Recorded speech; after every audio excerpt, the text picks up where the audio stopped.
Amigos internautas, as manifestações deste sábado por todo o país, com o povo nas ruas exigindo vacina contra a Covid-19, retorno do auxílio emergencial no patamar mínimo de R$ 600 e o impeachment do presidente Jair Bolsonaro expuseram uma realidade inconteste.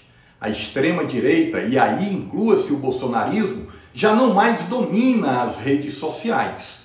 A oposição ganhou a batalha de ontem, porém perdeu a legitimidade de contestar futuras manifestações a favor do bolsonarismo sob o argumento de promoverem aglomerações em meio à pandemia. Mas a grande maioria de ontem usou máscara, dirão os mais apaixonados. E daí? O vírus se transmite também por outras vias.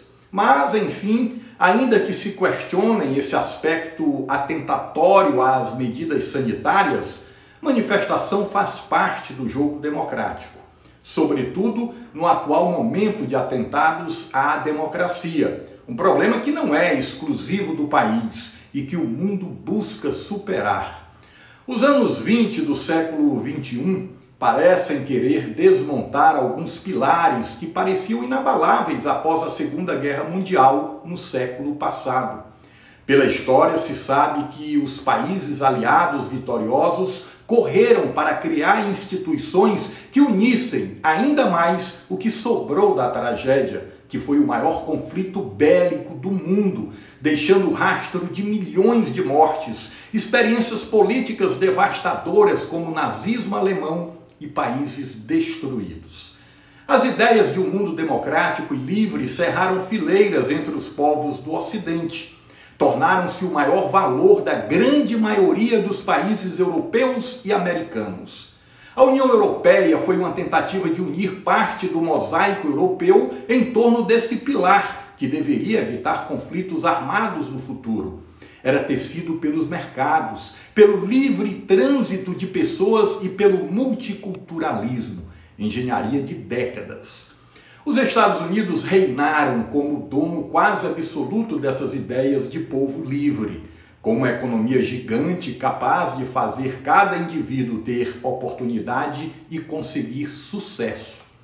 Com um império econômico e bélico, os Estados Unidos subjugaram povos, interferiram em países mundo afora, apoiando inclusive regimes antidemocráticos, mas alinhados à sua política externa. Patrocinou, por exemplo, as ditaduras da América do Sul, incluindo o Brasil. Nos Estados Unidos, figuras como Donald Trump, que atentam contra os princípios democráticos, até chegam ao poder, mas não se perpetuam.